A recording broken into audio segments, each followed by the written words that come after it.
channel. Welcome to our video review series. I'm Show Studio Fashion Editor Georgina Evans and I'm joined by Show Studio Content Editor Calum Knight. Hello. We're going to be talking about Charlotte Knowles Spring Summer 20. First runway show, standout runway show by themselves outside of Fashion East, so really exciting for everyone involved. I personally have loved Charlotte Knowles and the brand and love watching them grow through Fashion East.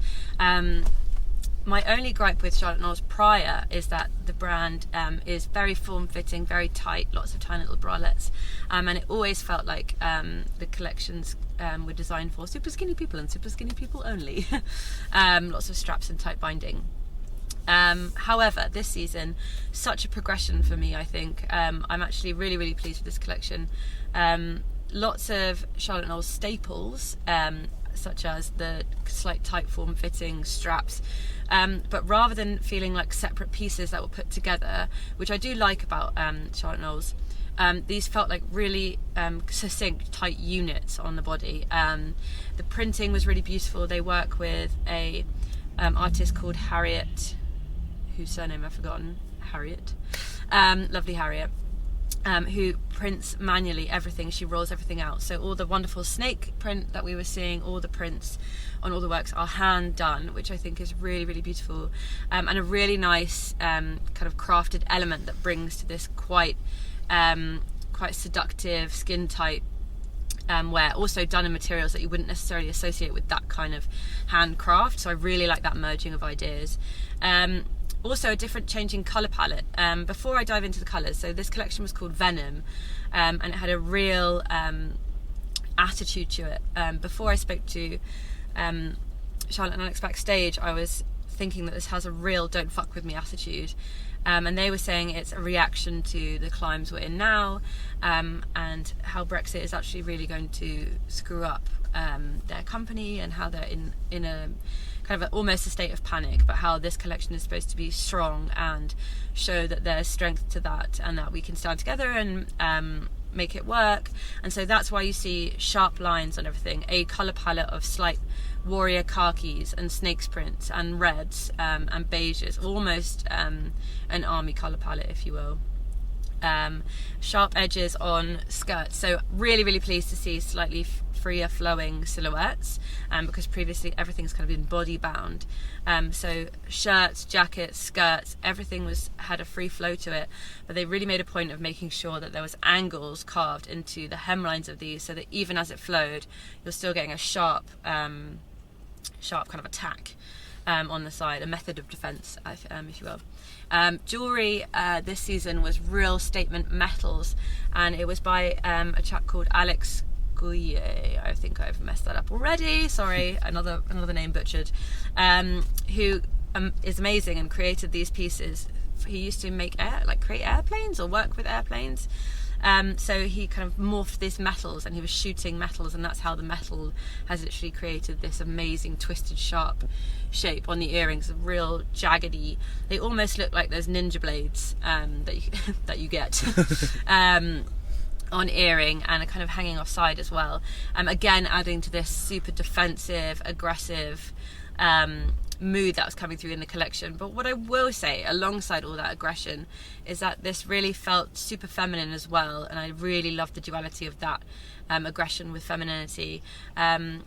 And it's really nice to see this entire collection move away from this idea of idea of lingerie, which Charlotte Knowles has been kind of known for in the beginnings of underwear and straps and cycling shorts.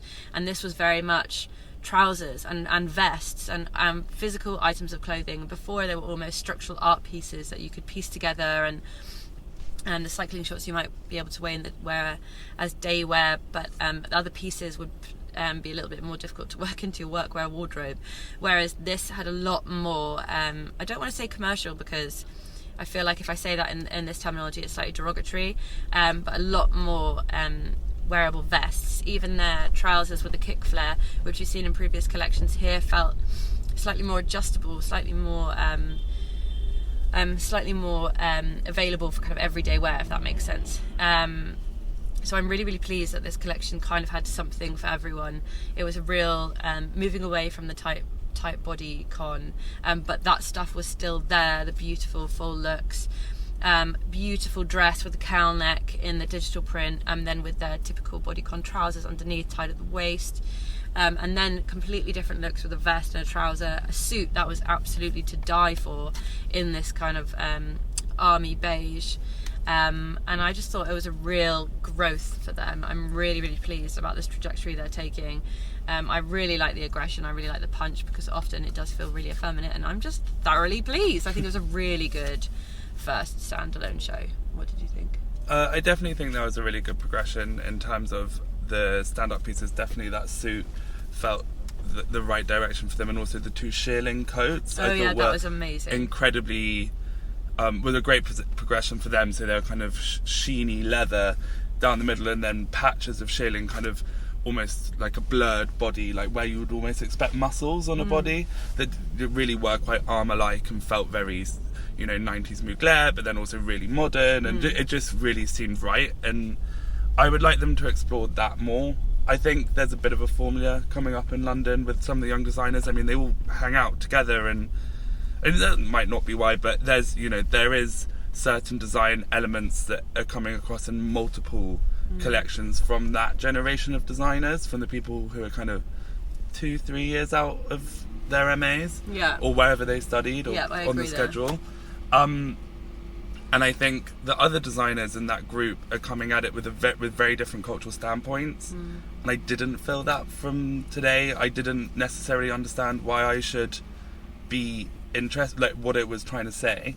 And hearing you going backstage, that is really important what they're saying. But that I didn't feel that coming out from the clothes. It just felt a bit Instagrammy for me. Not the actual set, but that kind of like faux looking pissed off for a picture.